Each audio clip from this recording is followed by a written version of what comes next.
white. I realized that the lens through which I had been looking at race was too shallow, so I'm studying.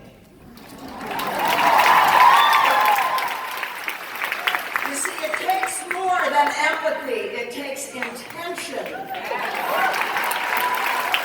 even begin to comprehend what people of color, no matter their class, face every day. And how much privilege, quite unconsciously, is enjoyed by those of us born white, even the poorest of us. Imagine you're a single white mother of two. Maybe 3 sons working 2, maybe 3 jobs just to make ends meet. You're constantly tired and stressed. You hope you'll manage to get them through high school in one piece. One's a pot smoker, but you think, well, I guess it's just normal teenage stuff. You don't worry too much. You pray that a promised rehab clinic will open in your town so that your other son, who is opioid addicted, can receive proper treatment in time. This is the white mother. Now imagine you're a single black mother with 3 sons, working 2, sometimes 3 jobs. You're constantly tired and stressed.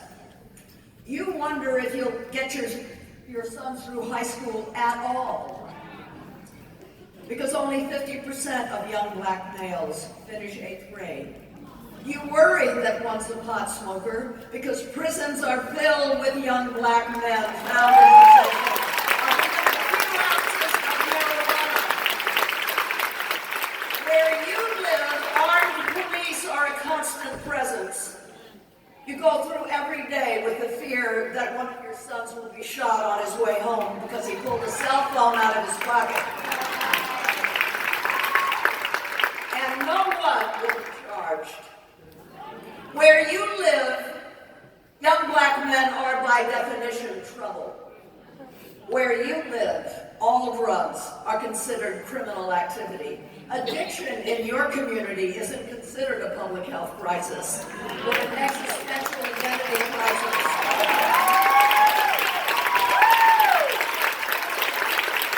No clinic is going to be built in your neighborhood. And if one of your sons is convicted for his small stash of pot and imprisoned, he's no longer eligible for food stamps, public housing, or student loans. He's forced to check a felon box when he applies for a job, which means he doesn't get hired. Having been in prison, he can be stopped and searched by police for any reason or no reason at all. And he can be returned to prison for the most minor of infractions. Because he's black, an ounce or 2 of marijuana means he is locked out of the mainstream society and economy for the rest of his life. Nor is it only your sons at risk. It's your daughters. It's yourselves. Women and girls of color are the fastest growing population within U.S. prisons, outpacing men by more than 50%. None of this is an accident. It's part of a strategy.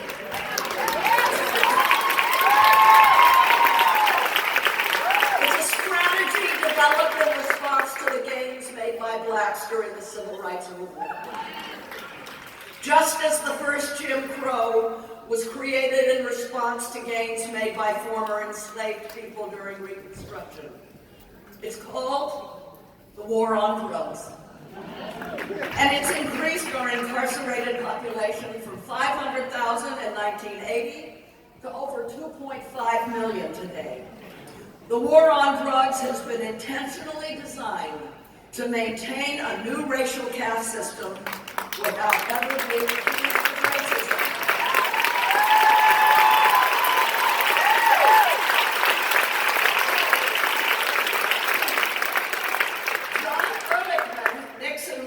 National Domestic Policy Chief, said about the administration's position on black people, quote, "We knew we couldn't make it illegal to be black, But by getting the public to associate blacks with heroin and then criminalizing them heavily, we could disrupt their communities. Did we know we were lying? Of course we did.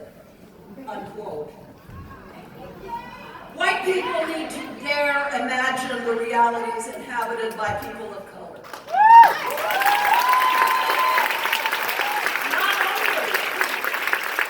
Not only because this is the moral thing to do, but because we are, all of us, affected by racism.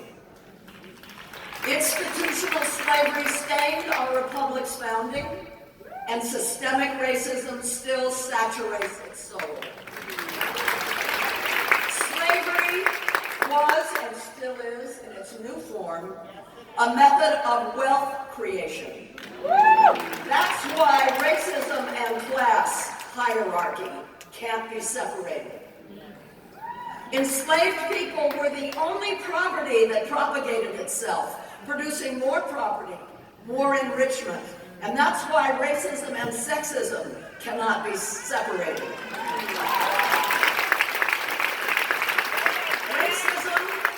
Racism allows the 1% to deceive the white working class and poor people into believing that though they may be suffering, at least others are worse off. Racism is what keeps poor people and working class whites from aligning with blacks to identify and topple their common enemy.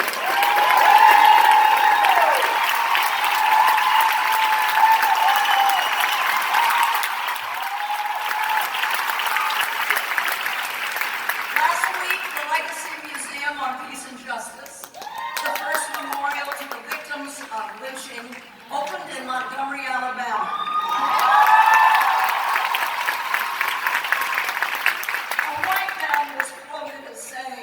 They should just get over slavery. But it's still with us. With us in a variety of forms, both blatant and subtle. One new iteration is mass incarceration, rounding up people of color by the thousands for alleged acts that are virtually ignored if committed by whites. Erasing those who are incarcerated in perpetuity from the national discourse, making the incarcerated work for slave wages, manufacturing products for our biggest corporations, products that we buy without ever knowing where they came from. Building more prisons and filling them with black and brown people maintains the new racial caste system, all the while denying any of this is racist. We're told it creates jobs. We're told it stops crime. And it's easy for whites to believe that, and even easier for us to look away. But it doesn't stop crime. By shattering already fragile social networks, slicing apart families, and creating a permanent underclass of desperate, unemployable Americans, the war on drugs and mass incarceration actually have done more to create crime.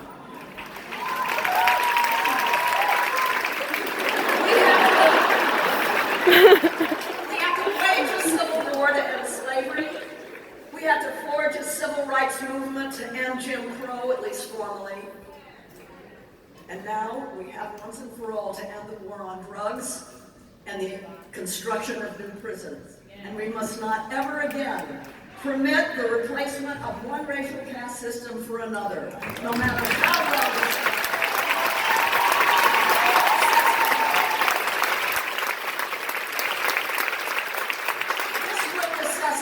Emptying the prisons of our own minds and treating and freeing the brave ideas and fresh solutions so long imprisoned there, and that's why I'm standing here with Patrisse Cullors.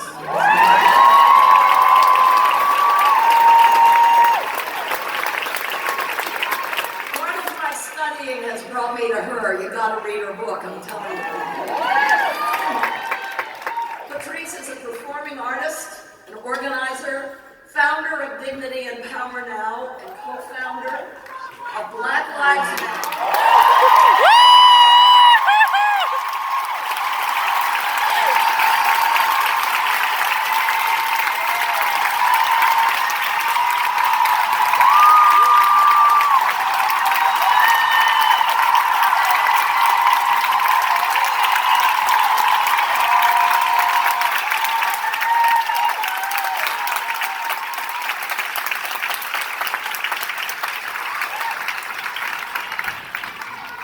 Can we just give it up for Jane Fonda?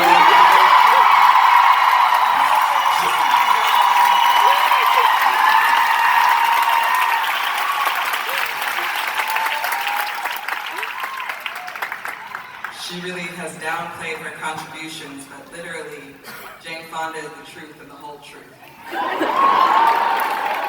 So, every white woman in the audience, please take heed.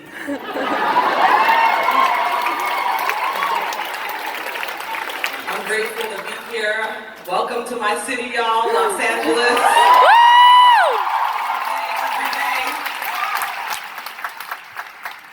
Nearly 2 decades ago, my older brother, Patrisse Cullors, was incarcerated by Los Angeles County Sheriff's deputies at the Patrisse Detention Center, a county complex in Passaic. He emerged, in my family's estimation, a brutalized man. It changed Patrice's life and our family forever. Certainly, it's one of the reasons I founded the advocacy group Dignity and Power Now and co-founded Black Lives Matter. It's also why this year I'm pushing to get a critical jail reform measure on the November ballot here in Los Angeles County.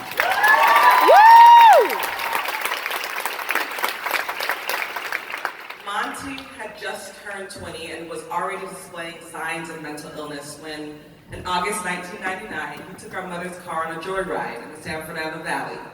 Teenage shit. After fleeing the police, he was arrested on charges of evading an officer. The mistreatment, he remembers, took place while he was awaiting trial. Monty was in a precarious mental state. He was diagnosed with schizoaffective and bipolar disorders while in jail. And while he was being transported after a psychiatric evaluation, he was beaten by 4 or 5 deputies. Monty was choked and he blacked out, and he awoke up in a pool of his own blood. Abusive treatment continued, and when my brother was moved to Twin Towers Jail, he, and many people would say, was tortured. My brother was ultimately convicted of battery on an officer and the original charge of evading police and sentenced to 40 months in state prison.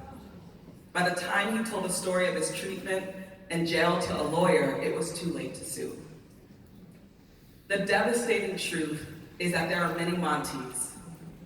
People like John Horton, who died in a cell in solitary confinement in 2009. Officials said he committed suicide. His family maintains that he was bludgeoned to death.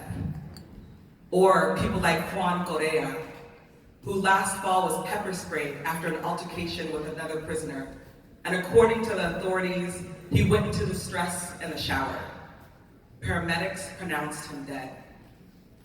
Because of neglect, betrayal, and brutalization like this, a coalition of advocates formed in 2011 to demand the fixing of LA County jails. We have made some headway, and in 2016, after 5 years of steady activism and 2 years after former LA Sheriff Lee Baca resigned amid a growing corruption scandal in the department, y'all remember that? Yeah. We were able to establish the first ever Sheriff Civilian Oversight Commission.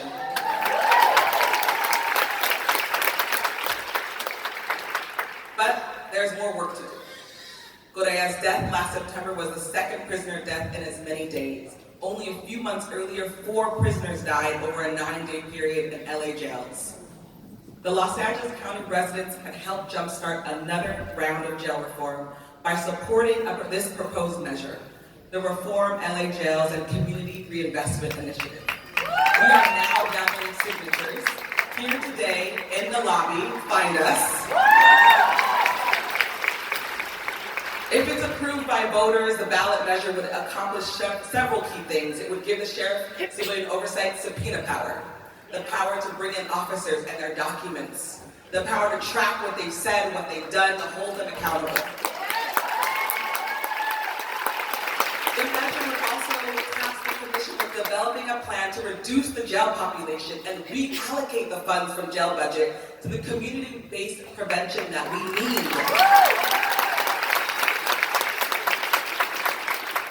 It's been nearly 20 years since my brother was first arrested and our family was stripped of our dignity. It is difficult for Monty to hold down a job. He has to continue to struggle with mental illness and PTSD, and he is currently in a psychiatric facility. What might Monty or John or Juan's story be like had LA County invested in rehabilitation instead of jails and prisons?